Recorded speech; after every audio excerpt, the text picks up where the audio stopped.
This podcast is brought to you by Independent Building Advice. IBA acknowledges traditional owners of the land and waters this podcast is recorded on. If you find this episode helpful, follow us for more so we can continue putting out free value for all homeowners in Australia. It really goes a long way. Enjoy the episode.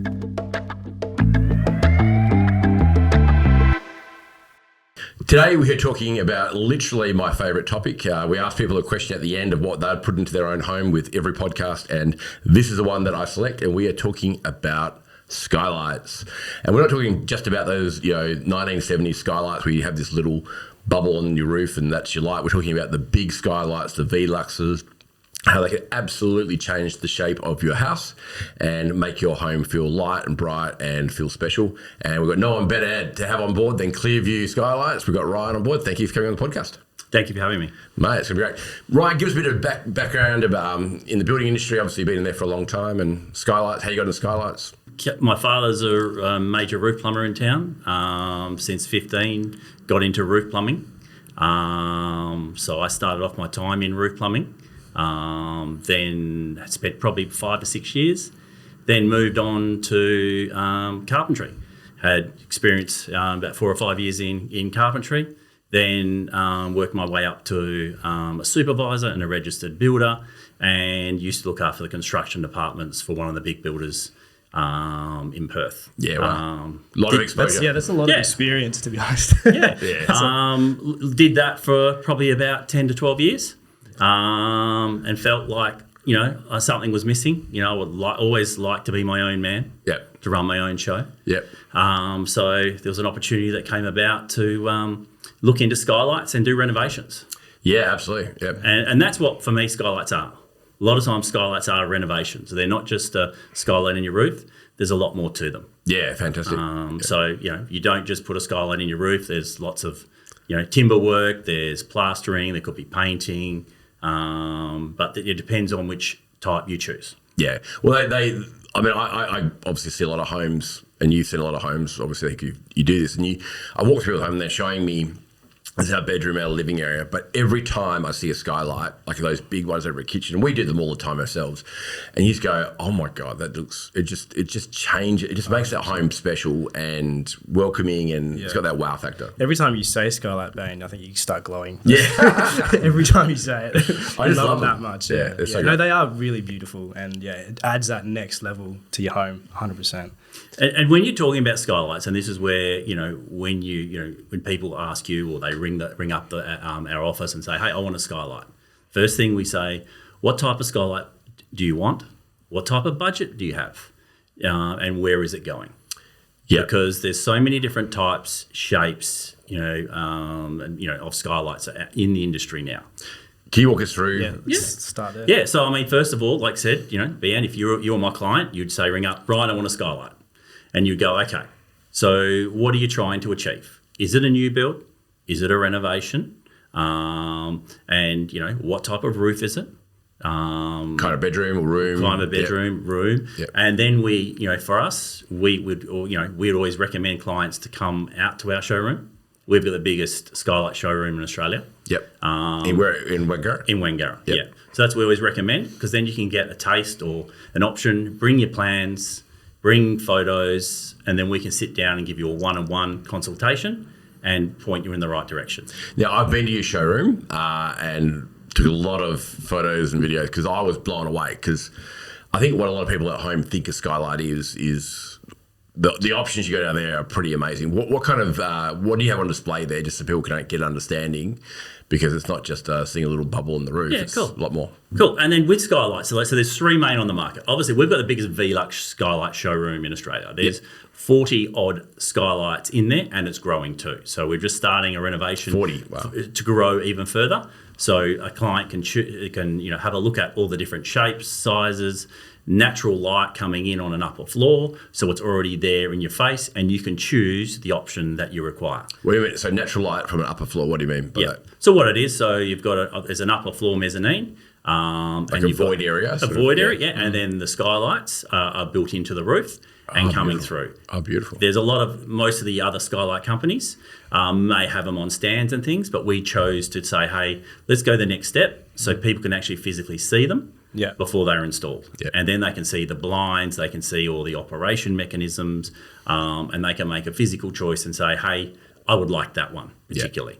I have to say, and I mean this completely, that if you're going to do a skylight in your home and they don't visit I've never seen anything like it. And I've worked for builders before. We've shared builders before we worked for, and they had the display you talk about, just this one display and a photo, and I'm like, cool. But when I went to your showroom, the sizes, the shapes, because you can read a plan and go, well, if you can read a plan, the sizes, but what you see there, to physically see what you're getting with all different shape sizes, 2, 3s, you're crazy not to see it in the flesh. Yeah.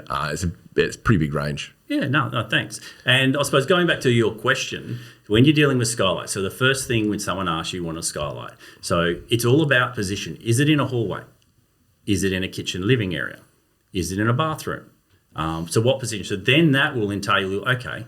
So, and then also from a budget point of view, because obviously when you're talking about windows and Veluxes, that is the higher end of budget. And we call that a Velux renovation. Okay. For us. And, obviously people can get them in new builds, which if they ask their builder. There are 3 types of skylights on the market. You have your Velux windows, which your Velux windows are usually a mini renovation. They're the higher end of the market, and they're the feature skylights that most people would see on the block, and they have your wow factor. Yeah.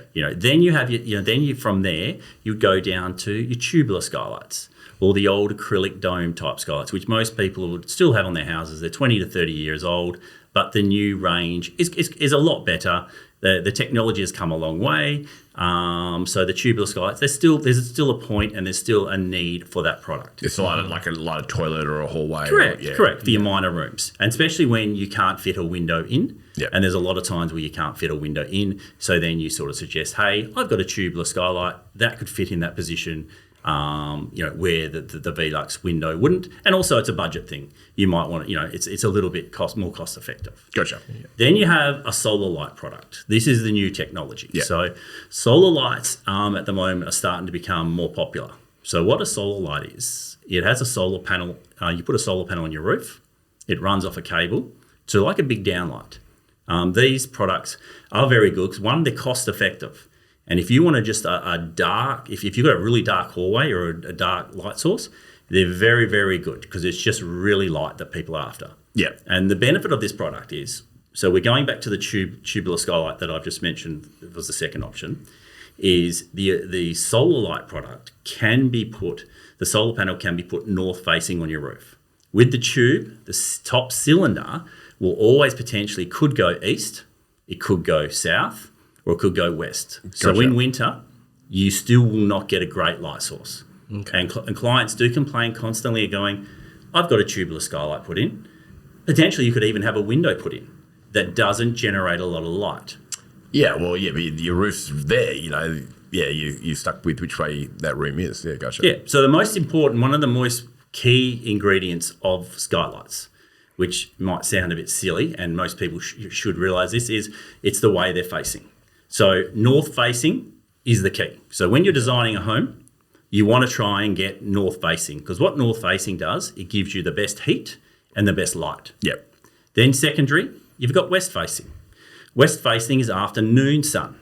So that will give you still good heat and still good light, but obviously only in the afternoon. So in winter, in the mornings, you may go, hey, it's not great for me. Obviously, then working down to east, morning sun.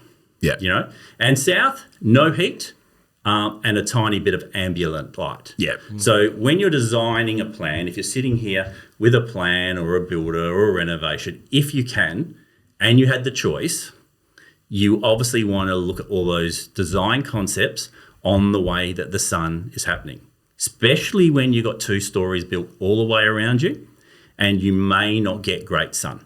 So that's when the skylights, if you don't position them in the right spot, you don't design them in the right spot up front, you can have some challenges.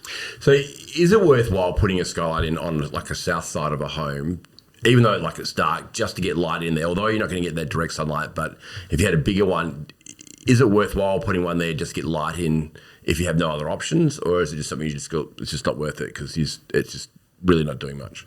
I sell skylights, particularly Velux windows, is a feature first. It's your wow factor. Yeah, gotcha. It's coming into your house and going, wow, look at that feature that I've got in my home. Instead of having, the old traditional coffered ceiling or featured recess, this is your new wow factor that people should be putting in their homes because you're getting light. But you will definitely still get light. Yeah. It's just not as effective as it's just saying north facing skylight. But that's where I think you're better off doing one of the other products where you can control the light as you need it. Yeah. And my main sort of thing on that is when people design a home. So let's say you've got your plans in here. Me and you are doing the design. We're drawing up our design. You need to think about the Velux skylights, particularly at that concept stage. Yeah. Most people, unfortunately, get to working drawings, engineering done, and then go, hey, I would like, or even after handover, I would like a skylight. And they get very disappointed. Yeah. So when you're talking to your designer, you need to go back and go, hey, especially over kitchens. Kitchens are the most popular area, and livings and dinings for feature windows. Yeah, we'll have some photos and that in the show notes to show people playing at home what that's like. Yeah. So that's where you go back and say, hey, I want to design a skylight in my kitchen, and in my opinion, the skylight always wants to be on the boundary. Yeah. So your skylight always wants to start 200 mil off your brickwork or your frame, and then project inside the room. I see it too often that people are designing skylights in the centre of the home where you end up with a big void. Yeah. And it's not going to give you light. It's going to be a 2 metre tunnel or an 1,800 metre tunnel. This is gold. So can we just break this down a bit further? So why 200 million? How? Just explain that in a bit more detail, where you put it to get the better outcome. All right. So when you're doing, so there's a couple of reasons. It's also good for, so the first reason that I do it as a carpenter, I always look at, okay, how much timber do I need to use to support the skylight? Yeah. So the first thing you need to do, if you're putting, the skylight on the perimeter, the first thing you do, it's less timber, less framing, less gyprock, less painting. So it's also cost effective for the client. Then you're actually looking at the shape and size. So if you're sitting down at your island bench or your kitchen, you can physically look out and see the blue sky and the trees next door. Magic. If it's further back, let's say if you're putting it, 2 metres back up towards the ridge line, you could be 2 metres minimum with a massive void. And that's when most clients, they don't understand till it gets installed, and then they get a little bit upset after the case. So I always say, if you're designing a kitchen in particular and you've got the island bench, which is the most popular, you design the kitchen on the boundary wall. Yeah. And then, it might set back in 1,200 or 2 metres, but then we can create a nice feature void over that area. And you can also add your lighting, you can add where your vent locations are, and make the skylight symmetrical to the room. Magic. Awesome. That was one thing that you told me a while back is people want the skylight and then they'll pay for that, expect that cost, but then forget about all of the other works that goes into it. Yeah. And they're like, oh, why is this double your price? It's because you put it in the middle of the room and it costs so much more. You got to frame it out. You got to frame it out, that's a great point. I just want to explain to people at home in a bit more basic way. So you have your roof, obviously, where the skylight sits on the roof, and then you have your ceiling. And as most house, the 25-degree roof pitch, as you go deeper into the home, the roof pitch is getting higher and higher, which means that way you have to frame out more area, creating that big tunnel that you're talking about. So if you're right in the middle of the home, you might have quite a few metre tunnel going through there, which means that, yes, you got a big boxed out area, but that's costing you a fortune. You got to gyprock all that, you got to do all the timber work in there, and that's where it can be a lot more than the actual cost of the skylight. Yeah. Wouldn't you end up getting less light as well if it's right in the middle? Or? Yeah, 100%. And that's where design is key, because people also, let's say you've talked about a flat ceiling on a pitched roof. So then we can, there's a lot of, people doing flat roofs, right, where there's no ceiling. So that's another option, you know. And then also, so when you're looking at that option, it might be the skillion roof that people are doing now, which is below 10 degrees. Yeah. That's a different effect, a different a look, and obviously you do alleviate some of those extra costs. I love it. I love it on a skillion or a rake ceiling. It just looks awesome. Yeah. And that's the other thing you mentioned. So rake's very popular. Yeah. So yet again, a different shaft. And that's what we call the shaft, the part where the gyprock or the cladding goes from the bottom of the ceiling to the window. Yeah. So that's the shaft, and you can get all different types of shafts. And that's the difference with skylights. There's not one size that fits all. Yeah. There's feature shafts. There's feature gyprocking. People are doing round skylights now. Yeah, when I think round, I think the solar tubes of the of like the little ones, but really big, nice round ones would be awesome. Yeah. Yeah. So there's so many different things with skylights. It's not one size fits all, and you really need to come to an expert, probably like someone like Clearview Skylights. Yeah. And we can come. We can come and help you and direct you in the right direction prior to cementing your plans. Yeah. So it's all about design phase. Yeah. If you want your feature skylight, it needs to be the right location. Yeah. It needs to be designed right, and all of your lighting is very, very important as well. Yeah. People put pendants in skylights now. They put downlights inside the skylight, inside the voids, inside the voids. Cool. Yeah. So it's at night. It works. Yeah. Still. Yeah. You can put there's fancy feature recesses you can put in them. Yeah. So it's not all about the window. It's also about the cladding and the plastering as well. How do you find most builders' drafting departments' knowledge of how to do it properly? Do you find it's hit and miss, or most companies are pretty good at it, or? There's not many companies out there that understand skylights. Yeah, I figured as much. Yeah. So, and that's where we get it constantly, where people come to us and go, "Hey, can you quote me on this?" Yeah. And unfortunately, we have to go a step back and say, unfortunately, that does not work anymore. Yeah. So you're educating the builder on how to do that. Correct. And that's where we do have a lot of relationships with builders. Yeah. And that's where they can send something through and say, this is what a client wants, and that's why I recommend them coming into our showroom, and we can put them on the right direction. And then at least that's before they've got their engineering and working drawings finalised. Yeah. They know what they're going to get. It's cost effective because they don't have to do it twice. Yeah. And all the structural framework and everything's in there, and they know then where your downlights will sit.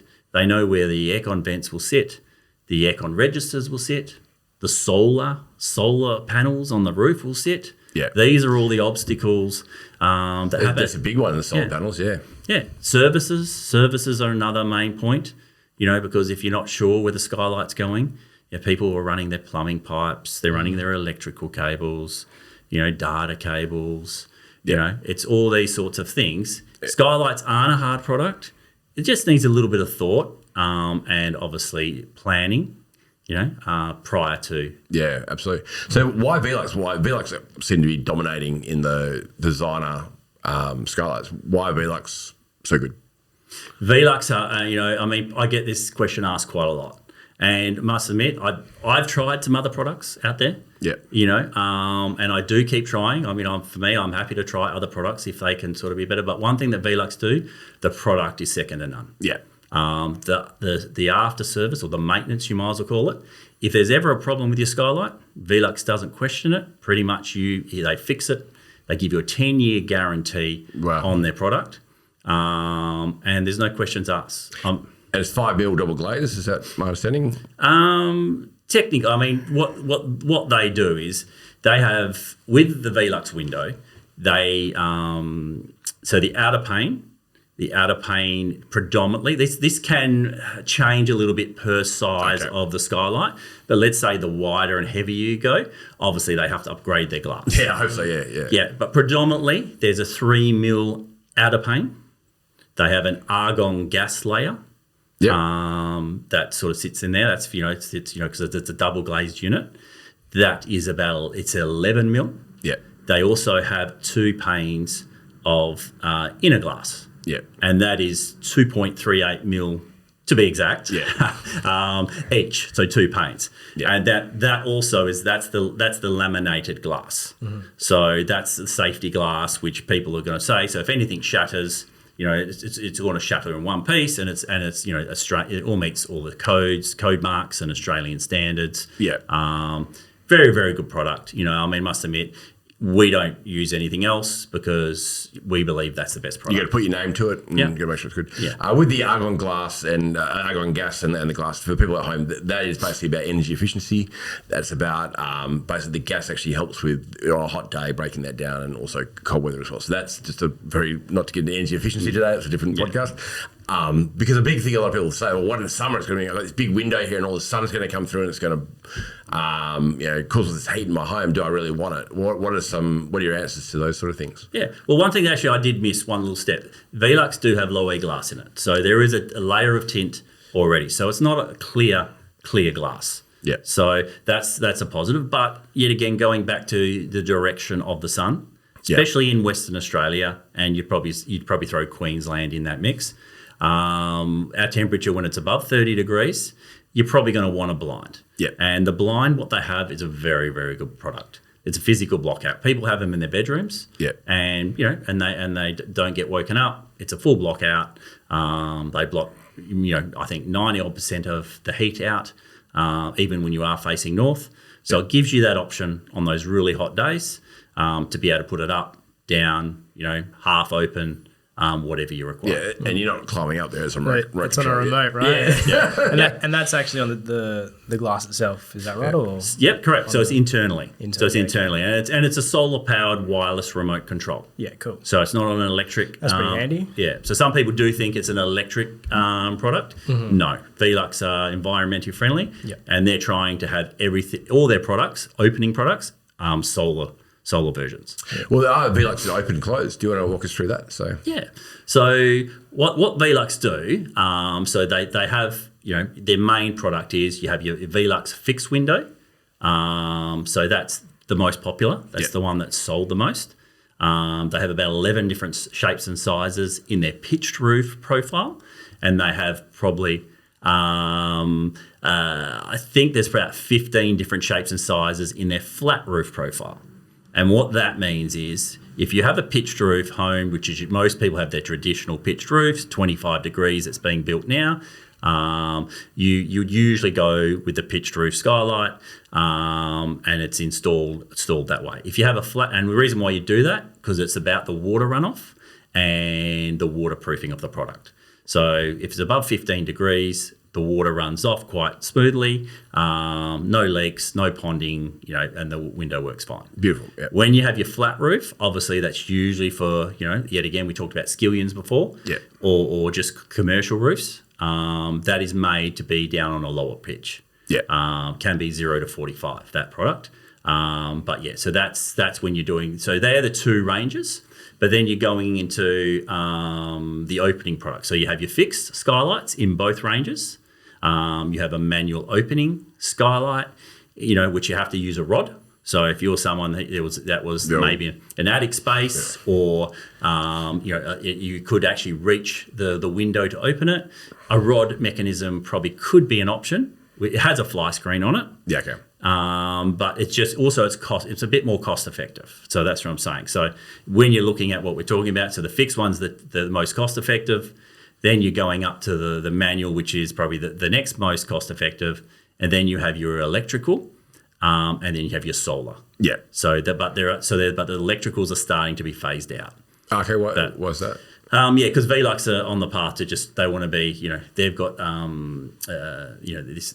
they're a European, obviously they're a Dutch company where they're trying to, most of the stuff's produced in Denmark. Yeah. And some of the stuff's produced in America. But they're trying to phase it out from their environment. Yeah, okay. They're really environmentally friendly, and they're obviously trying to make a name where the electric products, take more energy to consume and things like that. Yeah, that makes a lot of sense. So because you get the automatic ones when there's a bit of rain that it closes automatically, isn't it? Yeah, so you have your rain. So those the electric and the solar version have rain sensors on them. So very cool product. That's by vibration. So just so you know, so whenever you get any vibration on the window, so it's detecting water vibration, and then all of a sudden, as soon as they detect that, the window automatically shut down. Yeah, wow. And it won't and also it won't let you open it as well, unless you override it. Yeah. So, and that's the cool part. So if a bird lands on it, it will close? Not with them. Or it could do. It just depends. Sometimes with wind would operate, or if you have a bird potential, because there are sensor pads. Yeah, gotcha. So there's sensor pads on the bottom. So if anything, any movement, vibration, could be bird, anything like that, it will sensor it and close. Gotcha. And they're all on wireless remote controls as well. Yeah, gotcha. Yeah. So they're very cool products, especially in bathrooms. Yeah. So that's where they're biggest selling from the opening ones. getting the ventilation through the bathrooms. Yeah.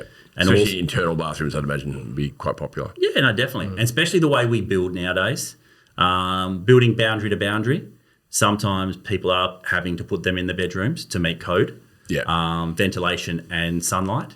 So, that's a big, from Western Australia from the past 5 years, we've moved into having, tighter lots, smaller houses. Yeah. And one way to get ventilation and to meet the code is obviously to put a Velux opening window. And council accept that. Correct. Yeah, magic. So, but they're a lot more expensive, aren't they? I think they're 2 or 3 times the price. Yeah. So obviously more, you pay for more expensive than what? fixed. A fixed. Okay. Yeah. Yeah. So when you're looking at a fixed window, yes, you're probably looking at a couple of $1,000s more than a fixed window in general. Yeah. So let me and that's really good information. But let me ask you some questions I get asked, which I think I've answered them correctly.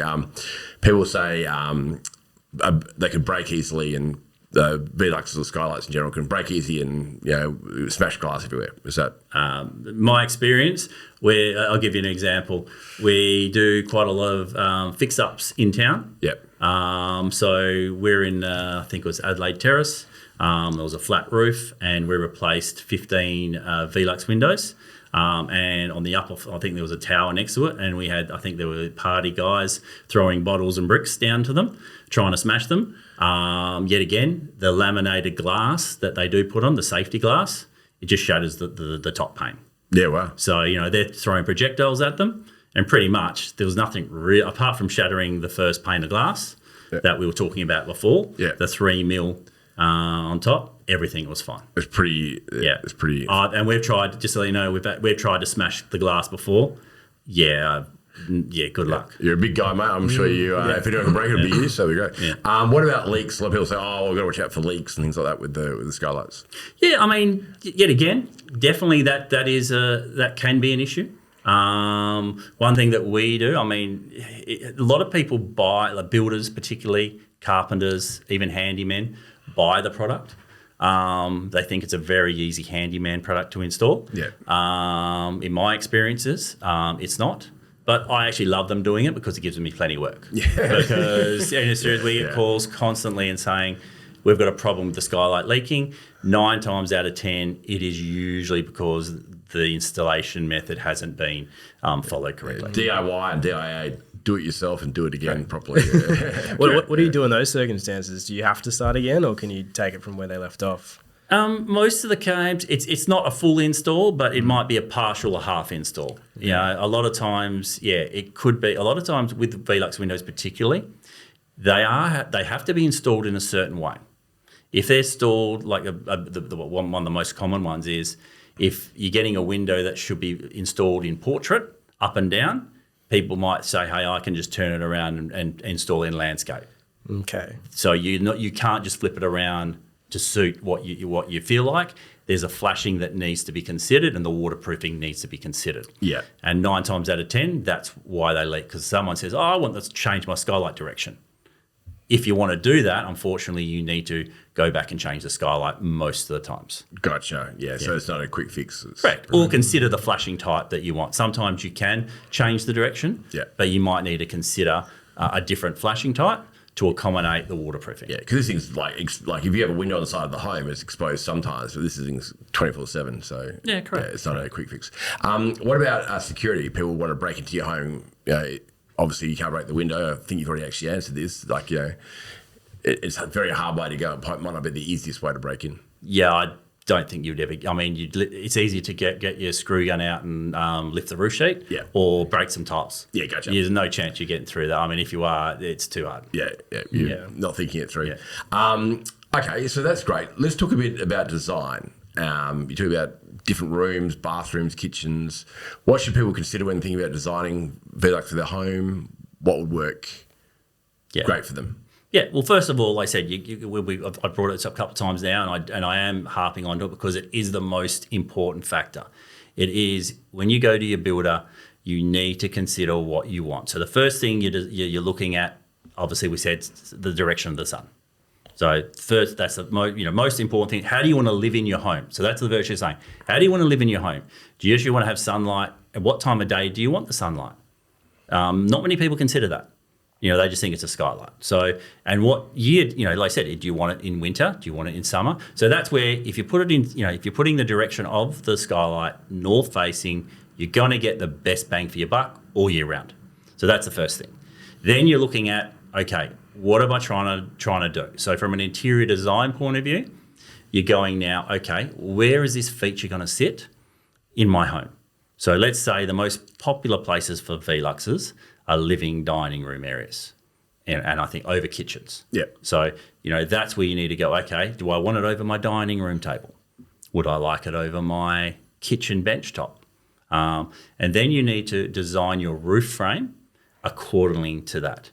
So that's, the biggest thing. Because the first thing also I'd like to see is that if I'm walking in the front door or walking through a corridor and I come into that living area, the first thing you want to go is wow, look at this skylight. This is you just goes, wow, look. The sun is coming down from the heavens. That moment. Yeah, correct. And that's what you're trying to achieve. When you're designing one for a client or, you're saying, because that's the first thing. You're designing in, the light comes in, the wow factor's there, and yet again, it's going to add significant value to your home. Yeah. Yeah, I couldn't agree more with that. So what about sizes, though, for like a bathroom or an ensuite compared to a main living area? Because I found that the shaft or the framing, the wider you make that, the bigger the light that it casts into the room is often give you a better bang for your buck to go wider than just a narrow tube. Is there and there might not be. Is there a rule of thumb that you sort of work with? You don't want you don't probably want a skylight that's too big for an ensuite, but then I think it also look odd if you had a main living area and the skylight was too small. So how do you sort of work out sizes and shapes and that to work for the room? So yet again, all back down to the design phase. What size is your bathroom? So we worked on the bathroom. Yeah. So we're going for the bathroom. Usually, unfortunately, the bathrooms are quite smallish. Yeah. So they can't accommodate the bigger windows. But to answer your question, whatever the window is, we usually can at least double it with the shaft size on a flat roof. So that's what we're saying. So most people say the skylight might be, as we'll use as an example, one of the popular ones in the bathroom. We use, like, say, a Velux's, the code would be like FSMO4. What that means, it's a fixed unit, and that is 780 wide by 980 long. Yep. So that's probably a very popular one. It's in portrait, rectangle type product. We can, if that's in a flat ceiling, we can obviously, when we put it on the roof, we can expand that to have the shaft tapered. We usually make let's say if it was in a bathroom, we would usually make the side that is facing the brickwork virtually up and down. Yeah. And then obviously what we do is we splay the other end. So that when you're splaying the other end, you're putting an angle on it to throw the light all the way back into room to light up the room. Yeah. So, and that's what gives it. And that's what would give, when you're looking at the cutout of the ceiling, you're cutting out the ceiling at, could be, like where we said a 780. That 780 could at least probably go to a metre wide with a splay on the sides. And also the splay at the other end probably could go to 1200 to 1500. Yeah, and it's artwork really for your room, isn't it, when you do all that? I see that in real life. My neighbour, who I'm trying to get on the show, he was putting skylights in his house, and he did the very narrow shaft. And it was, you walk in and it was an ensuite and it's like a hallway, but you couldn't see it when you're walking in the front door. And he had the skylight just off there to get a bit of light. And when they were building it, they had the narrow shaft. And I went there and said, do you know what would look better if you actually widened it? And he went, oh, yeah, okay. And because they were doing it as they were building their own building, they actually got it wider. And the difference, you could see the difference between what they originally had just by making a wider shaft, and it changed the whole feel of it. And just cast the same size window, but just a bigger outlook. And I think that's key, especially for a smaller bathroom, to have that smaller window and have that feature through that whole area. Makes it the wow factor. Yeah, they're my favourite types, where you're looking at a flat roof, a skylight where you can put multiple down a hallway. Yeah. I've seen that many a times, and if someone was going to design something and design big hallways with a skillion type flat roof, some of the skylights can look magic. Yeah. That's your favourite? Yeah, it's my favourite sort of setup. Okay. So you said the hallway just Like Hallways six glass. of them. Correct. Six, And there yeah. has been some jobs that we've done, with multiple. We've got one coming up next month, which is very similar again, where it's a flat roof and you say you got a big hallway, design it just like a glass. You're virtually saying, I think that, you say 4 or 5 glass panels through the hallway. Great looking feature. Oh, it blows my mind. And we'll show photos in the show notes. That and What's stopping you from doing just one glass, like instead of doing 6? Why wouldn't you do like a whole? So what Velux do? Velux aren't custom made products. Yeah. So so you have to work in with what the products are. Gotcha. Yeah. So they can. There's a thing called combination. So what they can do is you can join them all together. So that's fine. But a lot of questions I ask. I want a 6 meter by 3 meter skylight. Velux can't do that product. There are other companies out there that can. But predominantly when you're looking at a Velux window, you're looking at something that's pre-made, pre-packaged, that's installed. Yeah. Okay, well, that makes sense, and it'll save you money too, being standard. But to your point, I think that if you have a bigger window and one shaft, is infinitely cheaper than having 3 windows and 3 shafts with it, because you're paying for the shafts to be done. Is that? Yeah, well, I suppose it depends. Yet again, your design element, isn't it? Your design feature. But little times and budget. Yeah. Because obviously, as you're saying, it's if you're doing 3 or 6, significantly cost. Adds up, But if you still want one potentially could work as well. And on that note, I actually had a meeting earlier today, and I was chatting to a couple, and they said, why don't we put this skylight in a small powder room? And I said, well, I think you're better off lighting it up. If you're going to put a skylight in, use that money in a room that's going to be more people are going to see it more effective.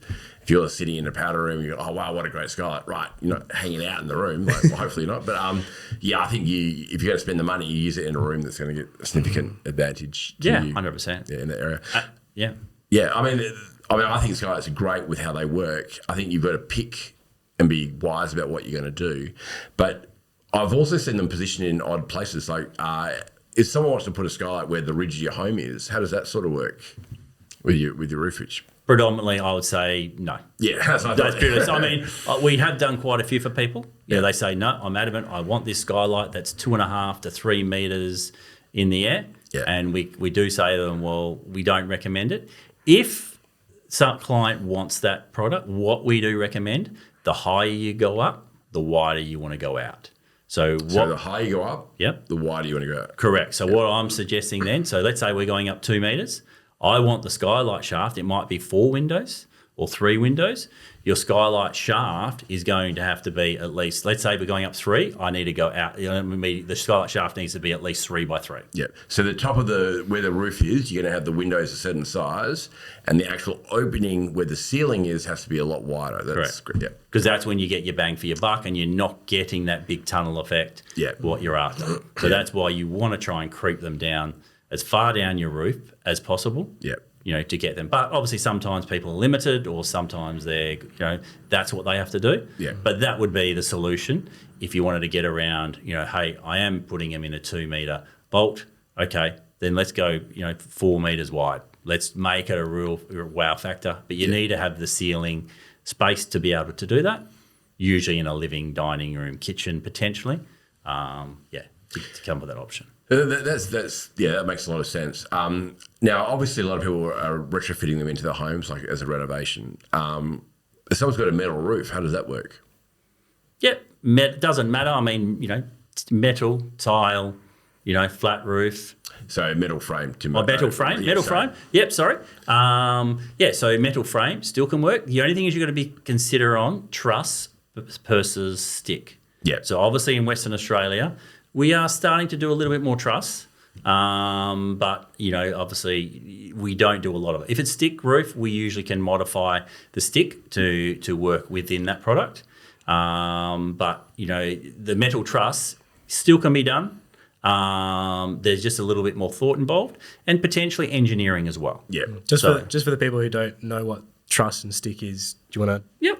So predominantly what we do, so in Western Australia predominantly, we get pieces of, when we're building a roof frame as a carpenter, we put all sticks on the ground and we create a truss-like member to support your roof frame. Stick is timber, by the way. Yeah. Yes. So that's what I say. Yeah. But with truss, a truss is manufactured in a controlled environment in a factory that gets designed and manufactured by an engineering sign off, and then it gets just stood up on site. And that's metal, by the way, for people at home.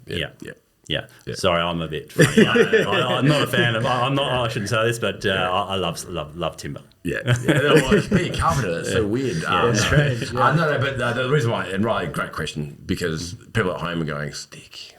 Are they like going to the woods and collecting? So it's difficult. But because obviously if it's a truss, it's put there together. It's not meant to be modified. Whereas with timber, you chop it, whatever you need to do to make it work. So it makes a lot of sense. And adding to your point on that, I mean, let's say we do a lot of renovation work, and we do get a lot of clients that do have trusses, and they come to me and says, well, I still want the skylight there. As a registered builder, we can accommodate that. And we just get it. We get an engineer involved. We can cut the truss, but it needs to go through council. It needs to have all the approvals, requirements. So unfortunately, it's just a little bit more expensive. Great point. So you wouldn't normally have to go through council with a timber roof or just a stick. Yes and no. Okay. So if you're modifying a structure. So let's say if you're modifying a structure from in a house and that's deemed to be structural, obviously some consideration needs to be had, and also the price. Obviously, if it's over a certain price point, which is $20,000, it needs to be. But definitely, if you are modifying someone's roof structure, you want to have a competent person and have a registered builder that understands roof frame and roof framing. Okay, that makes sense. And I'd imagine you also, just on the side, I was thinking of this, you probably, if you're on a street full of two-story homes and you're the only single story, it's probably not the best thing to put into your house, I guess, if you don't like overlooking, unless you're into that. Or people looking into your house. Like you're a single story, you got all these skylights. But just on that point, so we get that all the time. So I'm going to look up and I'm going to see the two-story. Will they see me in the shower? Will they see this? It's pretty much like the obscure glass that you put in a bathroom window when you're building a home. You're going to see a silhouette of a person. You're not going to see all their bits or whatever you want to sort of say. Unless you're into that, exactly. What about, I guess the biggest objection I probably hear from people with skylights is the cleaning. How do you get up there, dirt, all that kind of stuff. What do you say to people with that kind of stuff? Or is that like a water gun or something? Throw your kids up there, So what we do, we offer a different service than most. We actually promote a cleaning service. Okay. So, and also we have, from a warranty point of view with us, which we offer you a 10-year guarantee on all our workmanship, which is second to none in the industry. Yeah, it's amazing. It's longer than the houses. Exactly. Yeah. But we also offer that in our packages to clean the windows, because some people don't want to do it, or you can just ring us up anyway and say, hey, Ryan, can you clean and service my window? So it's not just cleaning. So there's a couple of things you want to consider. If you're doing an opening product, you want to look at all the mechanisms. So let's say you want to, what our service covers, we come out, we'd obviously, if it's an opening window, would oil the chain. We would double check that all the batteries and programming is correct. We would make sure the leaves or anything is out of the gutters of the window, because that's one thing that can happen with the Velux window. If it is installed a certain way, it might have a secret tray flashing. And leaves can be clogged up in there from time to time. So, that yet again needs to be considered, because that's a maintenance item that, especially over with the wet, when the wet weather happens, you need to consider that. The other thing to consider is, the fly screens get dirty, you get cobwebs in there. And unless if you've got a handy person through the house, people can clean them themselves. But, a lot of times we get a lot of calls to say, hey, the birds pooed on my window again.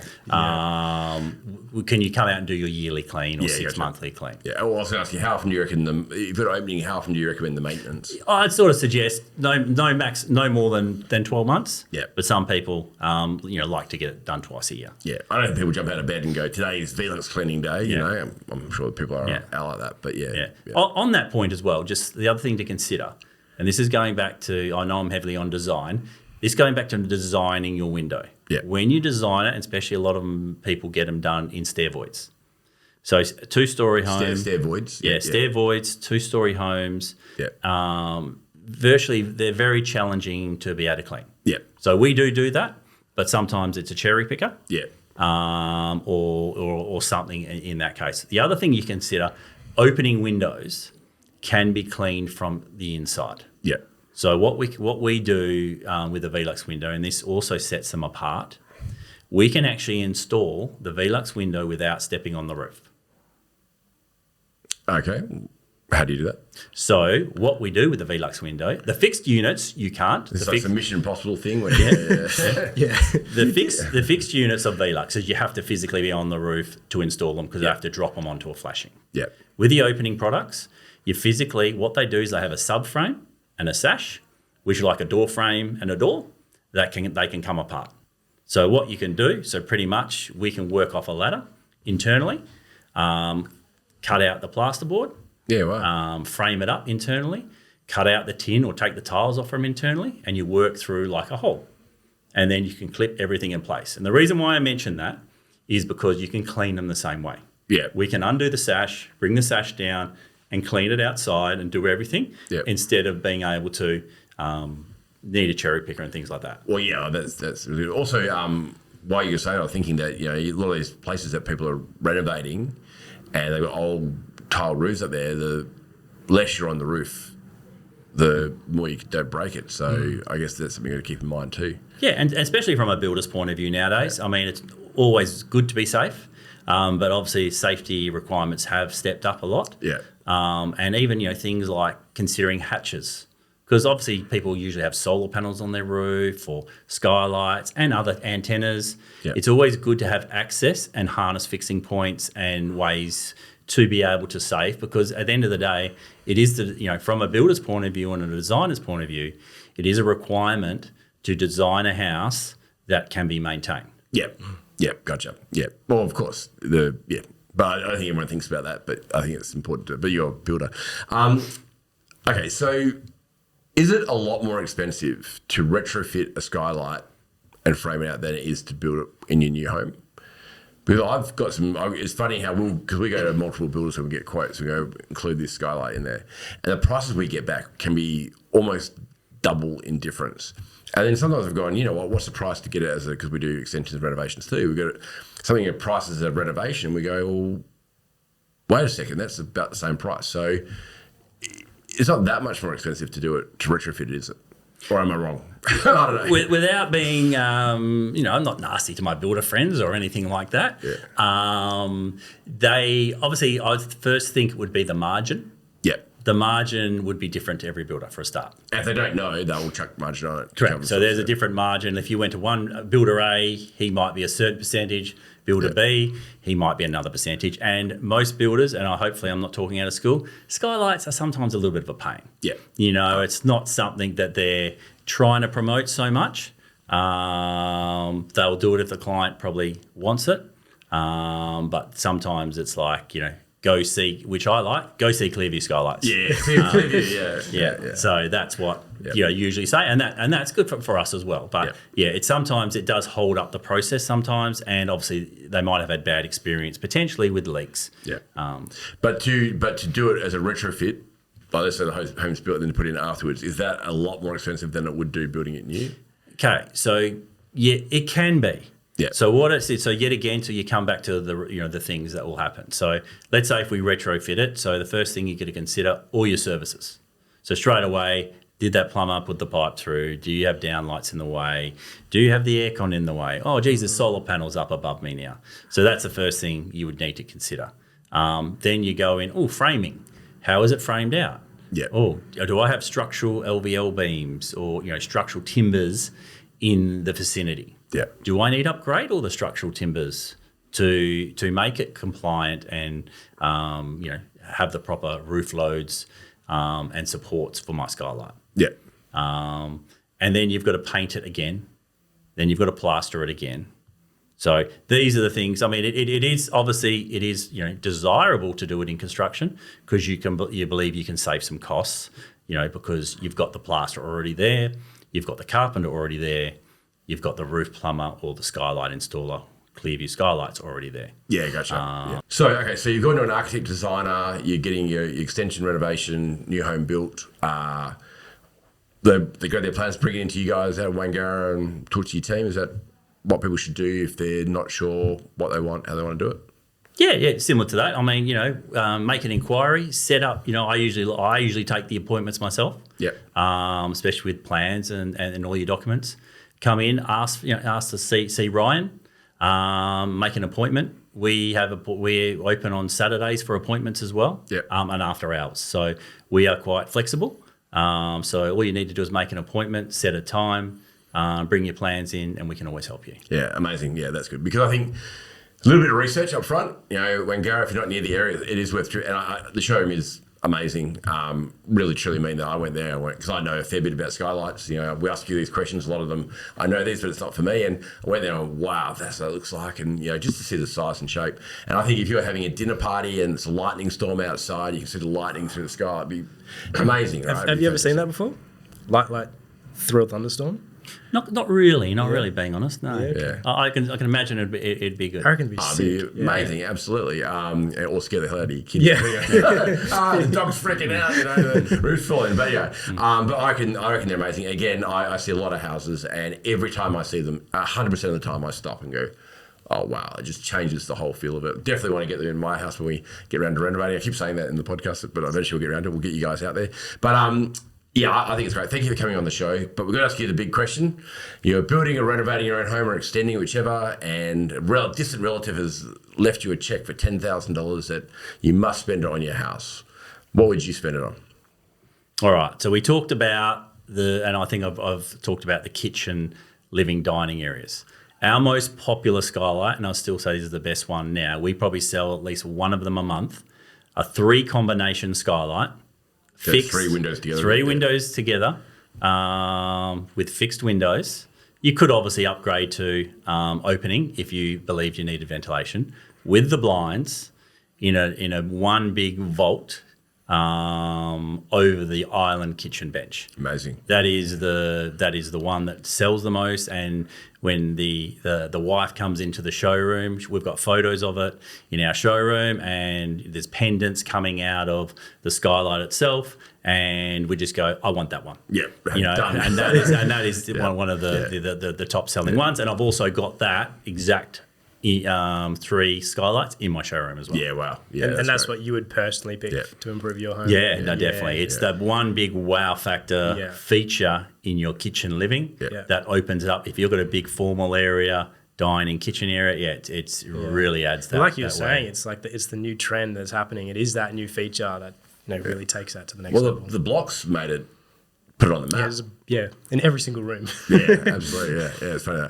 A lot blows my mind about how reality versus what you can do. But mate, thank you for coming on the show. You've been amazing, and again, it's my favourite topic. Yeah, Riley's obviously passionate about it too. Really appreciate it, and thank you. Thanks, guys. Hopefully, I've been some help.